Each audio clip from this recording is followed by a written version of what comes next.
this week's episode of SLL News. In this week's episode, we will be discussing the green movement and environmentalism, where 3 of our reporters from across the world will be sharing their observations of the prevalence of adult education in the environmental movement.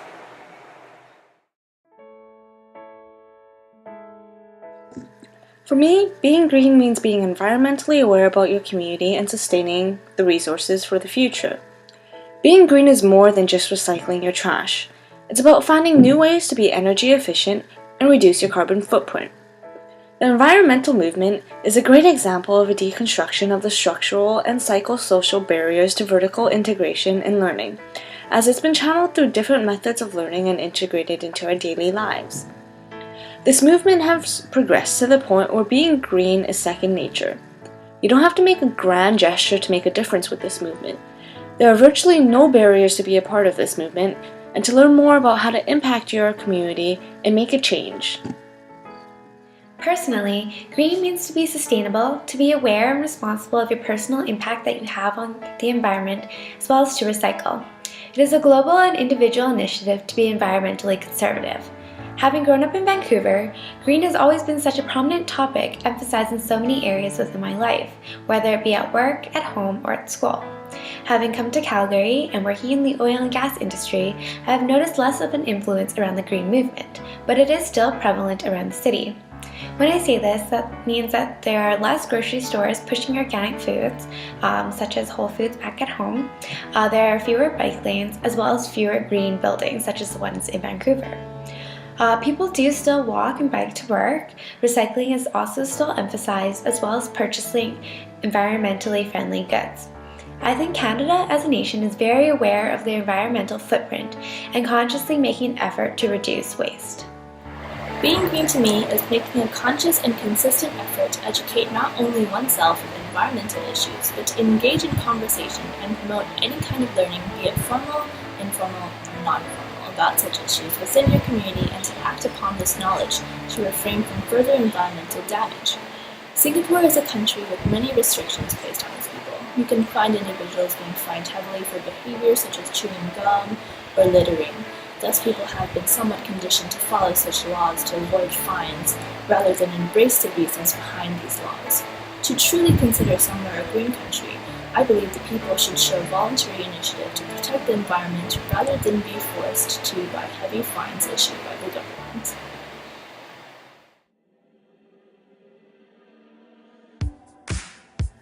I'm definitely lucky enough to live in such an environmentally friendly city where I see a bunch of initiatives around my community, especially here at UBC with our separated garbage bin program. So instead of throwing all my garbage in one bin, I can separate it into food scraps and recycle my coffee cups and such. I don't think people realize, but the simple act of separating your trash is conditioned learning through informal methods. There are also various initiatives put forth by businesses in Vancouver, such as the Enviro Visa from Vancity, which donates 5% of the visa profits to environmentally friendly projects in Vancouver. Businesses here are constantly trying to find new ways to stick out in the community, and being environmentally friendly is another way to market and promote their businesses, as well as give back to the community and set standards for other businesses. It's a constant cycle of improving environmental standards by teaching others in the community how businesses are doing their part to offer products and services while reducing their waste or by using more energy efficient sources. The City of Calgary has outlined some strategic environmental initiatives identifying issues such as groundwater quality, urban air quality, sustainability and sustainable communities, and other issues that may have long-term health effects on the health or environment of Calgarians.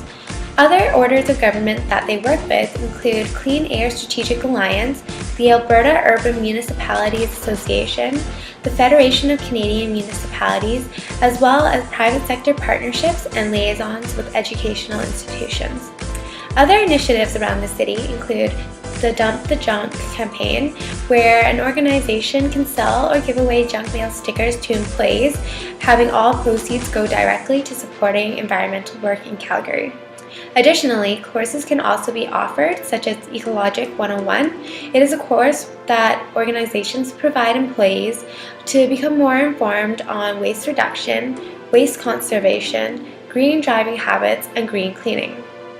Additionally, there are cell phone collections that are also encouraged within organizations to reduce cell phone waste, as well as a greenhouse gas reduction plan.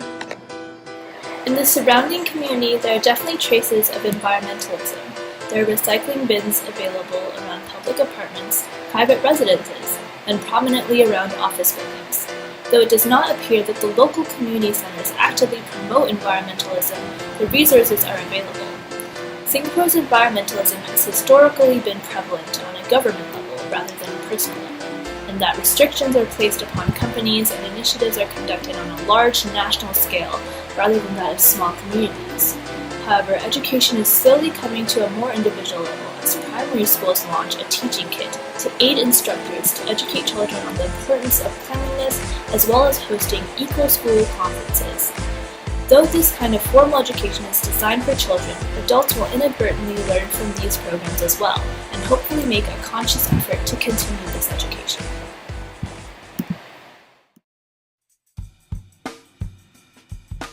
Well, personally, I think the biggest factor has to do with climate change, but localized reasoning for why the environmental movement has gained traction in BC has to do with the changing attitudes of citizens, as well as a concern for our resources.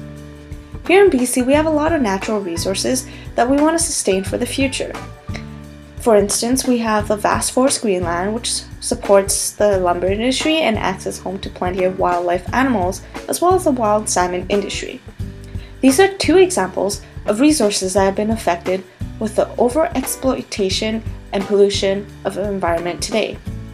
The environmental movement has educated our community by raising awareness of how we're impacting these resources, in particular with the wild salmon industry and the decreasing amount of salmon returning to the Fraser River over the years. Some speculated reasons for this are the effect of climate change, pollution, and overfishing, which has harmed the habitat and level of supply of these resources.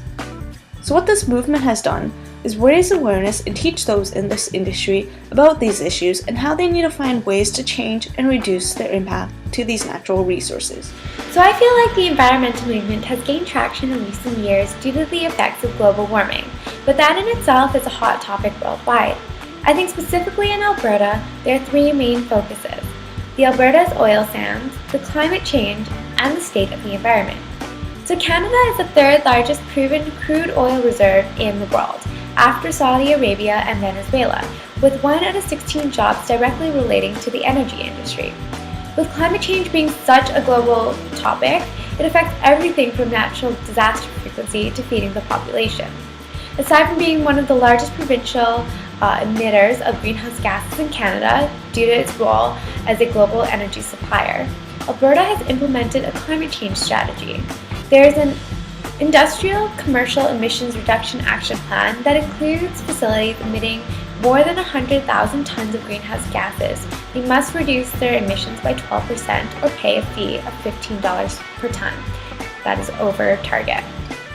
As well, Alberta has invested $1.3 billion in carbon capture and storage projects. Lastly, the state of the environment tracks the cumulative effects of development on the environment. So this includes condition, pressure, response, and performance indicators, which help monitor the progress of each instituted environmental program in Alberta. Adults are problem-oriented. Thus, because Singapore is a country with limited natural resources, its first priority is to ameliorate this issue. Thus, Singapore has done its best to keep its air and water clean through various government-sponsored projects. In recent years, Singapore has noticed increased scrutiny from its citizens regarding its air pollution and PSI, as the prevalence of haze in the area has alarmed many residents. Thus, in this aspect, the environmental movement has definitely gained traction as residents of Singapore have noticed a visible difference in their air quality and fear for the health of their loved ones, and actively look for an opportunity to protect themselves from this, look to prevent it, and actively seek ways to use what they learn today to their benefit tomorrow. Informal learning has also played a role to push the environmental movement forward, as schools have started to prioritize teaching children the importance of being environmentally friendly. They bring such knowledge home and share this information with the older generations in their community.